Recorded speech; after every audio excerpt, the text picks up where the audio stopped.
Siempre un placer, muchísimas gracias por acercarnos a estas artistas. Muchas gracias. Y nosotros continuamos. La expresividad y colorido de los retratos anónimos de Jauregui pueden contemplarse hasta el 9 de mayo en la Fundación Mapfre, una gran exposición que nos invita a un viaje por las primeras vanguardias del siglo XX, desde el postimpresionismo hasta el arte abstracto, una de las citas imprescindibles, sin duda, de esta temporada.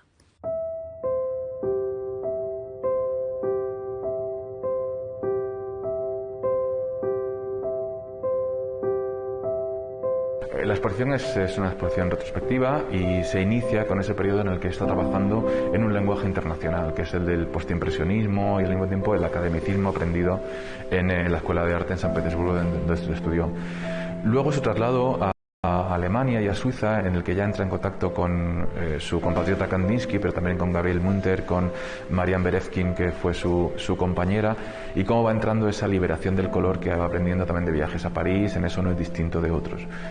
A partir de un momento de la exposición, de la sala en la que estamos ahora mismo, empieza a focalizarse en el tema del rostro y lo considera su motivo. Y es tan obsesivo la forma de trabajarlo, que muestra que ese es su proyecto. Hay un pequeño ínterin, un pequeño paréntesis que lo tenemos a continuación, aquí detrás, que son las variaciones. Cuando tiene que exiliarse en Suiza, hace una serie de variaciones sobre un mismo paisaje. En esas variaciones, que ya en el título tienen la referencia musical, que es un elemento muy importante en la obra de Jauregui, es donde más se aproxima a la abstracción.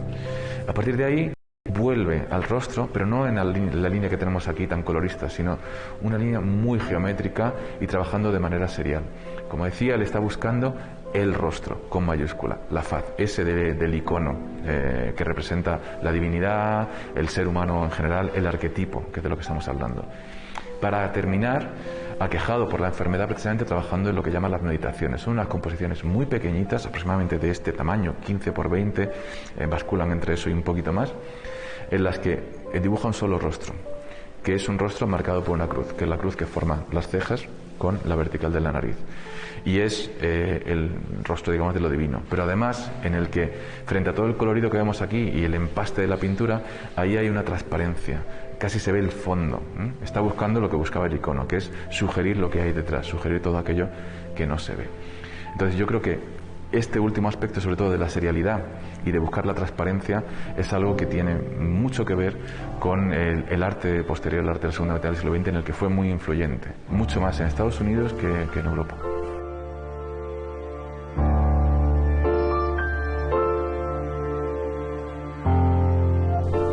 Nosotros tratamos de evitar, en la medida de lo posible, y son muchas instituciones las que lo hacen, que a los artistas se les asocie a un solo ismo, ¿no? Están muy contestados ahora mismo los ismos porque son etiquetas que nos sirven y que muchas veces son precisas, pero que también evitan ver cuál es la individualidad del artista dentro de eso.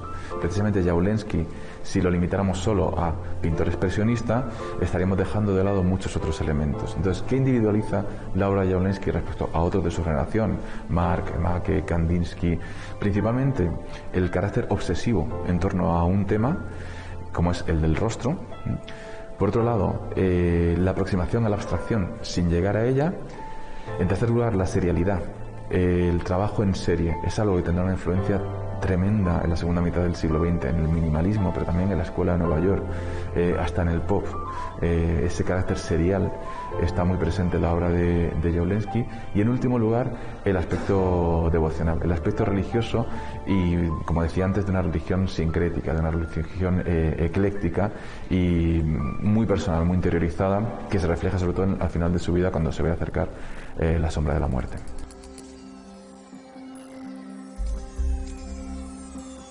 Claro, estamos en la sala dedicada a lo que él llamó sus cabezas de preguerra, que es un momento en el que empieza a dibujar aquello que en una primera mirada diríamos que son retratos, y no lo son. No son personas identificadas ni están basadas en un modelo. Le interesaba el rostro. ¿Por qué hizo toda una serie de mujeres españolas, efectivamente? De mujeres con mantilla, algunas identificadas como españolas, otras como sicilianas. Nunca estuvo en España.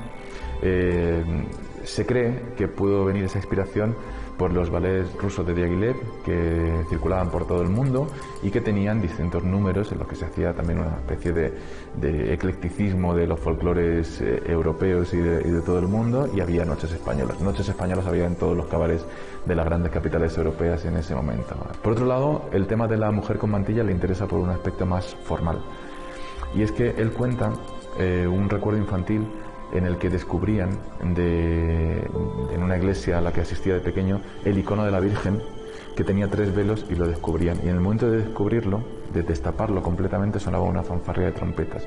Él cuenta eso como un momento de conversión, no solo de conversión religiosa, sino de conversión artística, por la impresión que le generó ese rostro pintado centenares de años atrás, como es el del icono.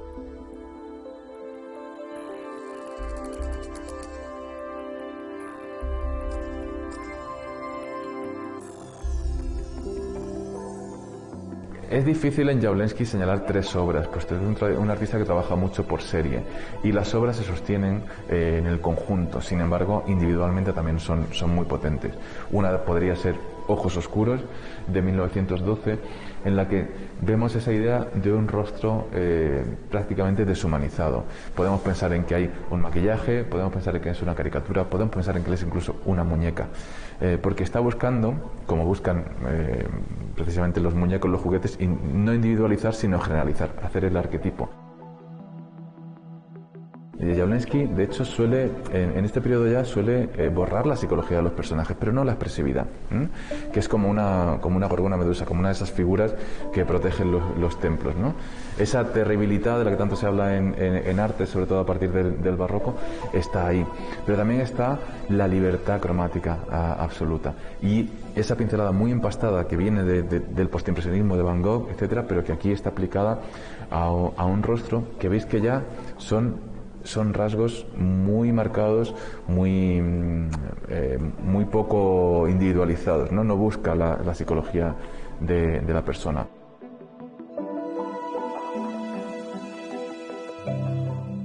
Después de esta, tal vez destacaría cualquiera de las variaciones.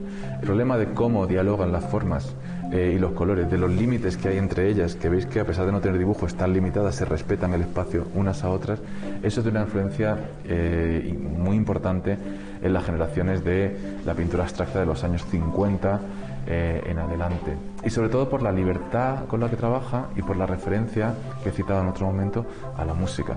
Se llaman variaciones precisamente porque es un tema a partir del cual, con cierta libertad, el compositor o el intérprete puede variar. Él, de hecho, hablando de las variaciones, decía, en la cita que hemos puesto aquí en sala, decía: en ese momento, mirando ese paisaje, sentía que tenía un órgano en mi interior y la naturaleza hacía de apuntador. Ella solo me apuntaba y a partir de ahí yo variaba. Y así surgieron varias decenas de variaciones que realizó hasta los años 20.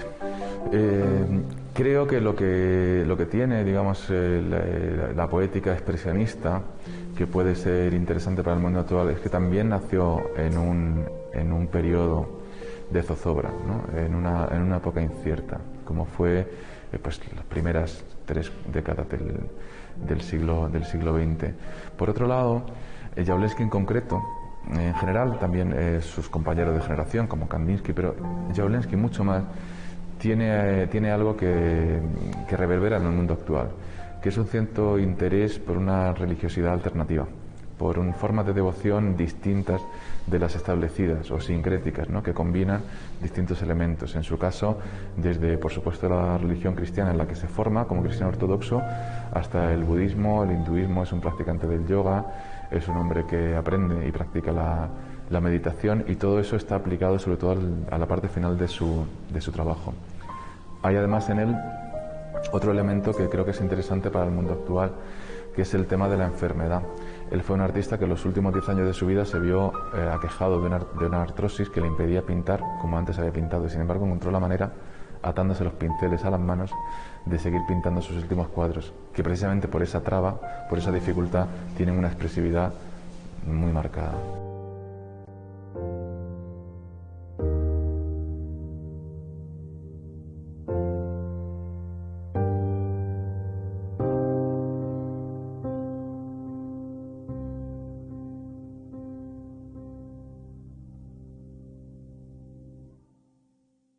Tiempo ahora para conocer las novedades